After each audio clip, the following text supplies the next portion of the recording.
Os devoradores de pecados. O Barba Azul é, sob todos os aspectos, uma história de cortes, de separar para reunir.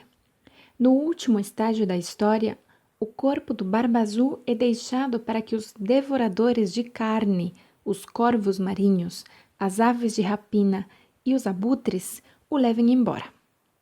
Temos assim um final estranho e místico. Nos tempos antigos havia almas chamadas de devoradoras de pecados.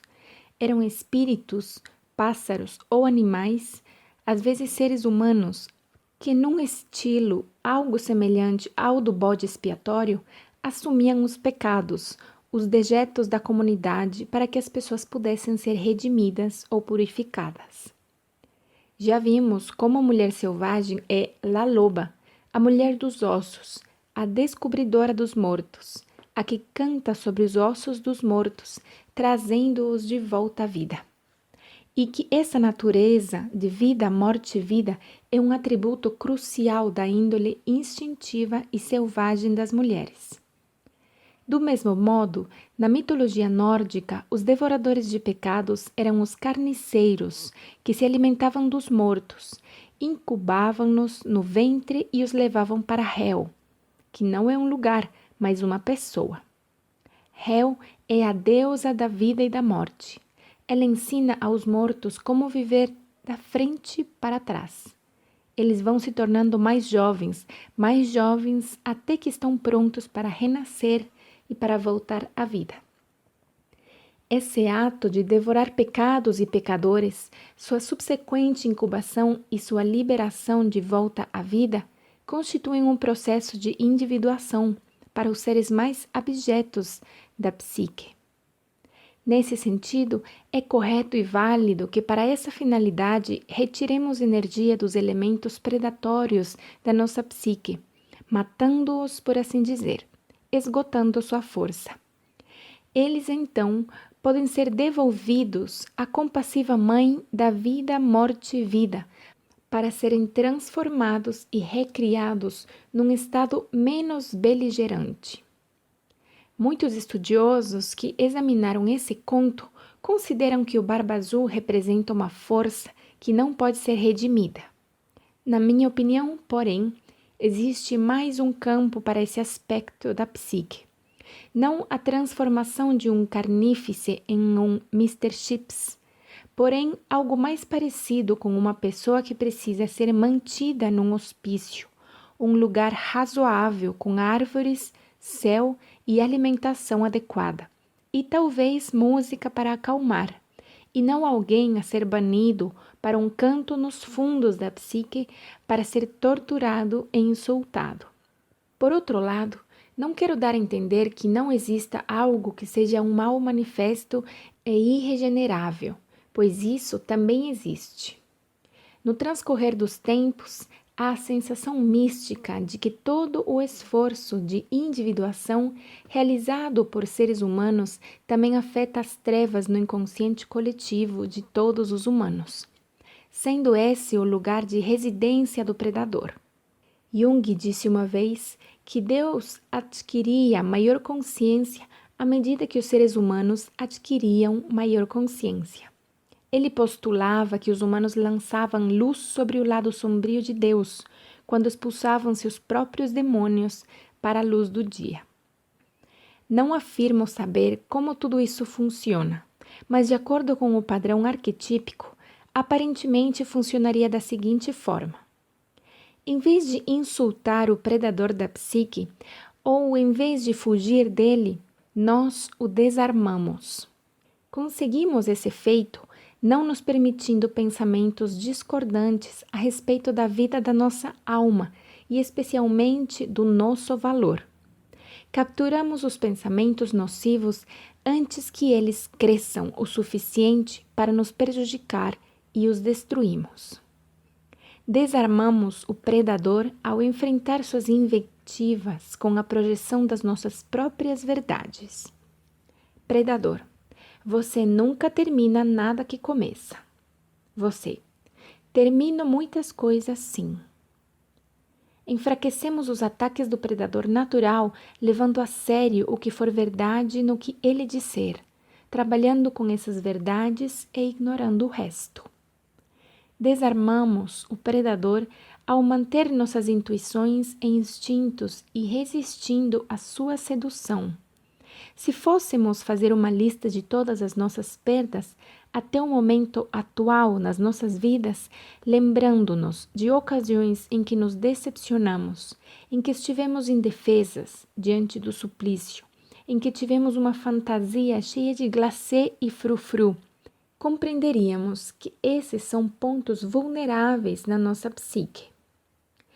É a esses aspectos carentes e desprestigiados que o predador recorre a fim de esconder o fato de que sua única intenção é a de arrastá-la para o subterrâneo e sugar sua energia como numa transfusão de sangue. No final da história do Barba Azul, seus ossos e cartilagens são deixados para os abutres. Esse fato nos dá um forte insight sobre a transformação do predador. Essa é a última tarefa para a mulher nessa viagem com o Barba Azul, a de permitir que sua natureza de vida, morte e vida desmanche o predador e o leve embora para ser incubado, transformado e devolvido à vida. Quando nos recusamos a obsequiar o predador, sua força se esvai e ele é incapaz de agir sem nós. Basicamente, nós o expulsamos para aquela camada da psique na qual toda a criação ainda está em formação e o deixamos borbulhar naquele caldo etéreo até que possamos encontrar uma forma melhor para ele preencher. Quando o energum psíquico do predador estiver derretido, ele pode receber uma nova forma com algum outro objetivo. Somos, portanto, criadores. A substância bruta, tendo sido reduzida, transforma-se no material para nossa própria criação. As mulheres descobrem que, ao dominar o predador, dele retirando o que é útil e deixando o resto, elas se sentem cheias de energia, vitalidade e ímpeto. Elas extraíram do predador o que lhes havia sido roubado, o vigor e o sentido verdadeiro. Pode-se entender de algum dos seguintes modos o ato de extrair a energia do predador e de transformá-la em uma outra coisa. A raiva do predador pode ser transformada numa exaltação da alma íntima, voltada para a realização de uma importante tarefa no mundo. A astúcia do predador pode ser usada para investigar e compreender as coisas de forma distanciada. A natureza assassina do predador pode ser usada para erradicar o que deve realmente morrer na vida de uma mulher, ou as coisas para as quais ela precisa morrer na sua vida exterior, sendo essas coisas diferentes conforme a ocasião. Aproveitar as partes do Barba Azul é como isolar os elementos de valor medicinal do venenoso meimendro ou os elementos curativos da temível beladona e usar esses materiais com cuidado para ajudar e para curar. As cinzas deixadas pelo predador irão sem dúvida se levantar novamente, mas de uma forma diferente, com muito maior oportunidade de ser reconhecida e com um poder muito reduzido para enganar e destruir, pois você derreteu muitos dos poderes que ele dedicava à destruição e voltou esses poderes para o que é útil e relevante. O Barba Azul é uma fábula muito importante para as mulheres jovens, não necessariamente na idade cronológica, mas em alguma parte da sua mente. É uma história sobre a ingenuidade psíquica, mas também sobre o vigoroso desrespeito à proibição de olhar e de, afinal, trucidar e reduzir a pedaços o predador natural da psique. As histórias têm a intenção de devolver o movimento à vida interior. A lenda do Barba Azul é um exemplo de especial importância para ser aplicado à vida interior de uma mulher que tenha sido assustada, acuada ou encurralada.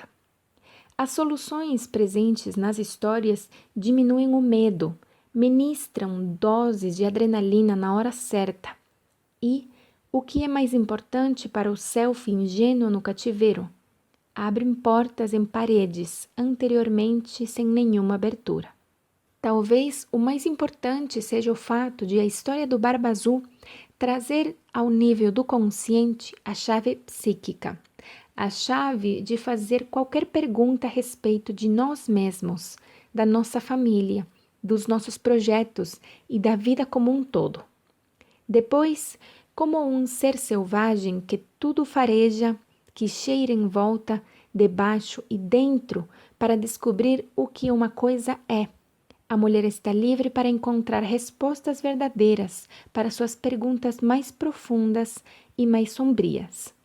Ela está livre para arrancar os poderes daquilo que a assolou e para voltar esses poderes que antes foram empregados contra ela para os excelentes usos que lhe forem mais convenientes.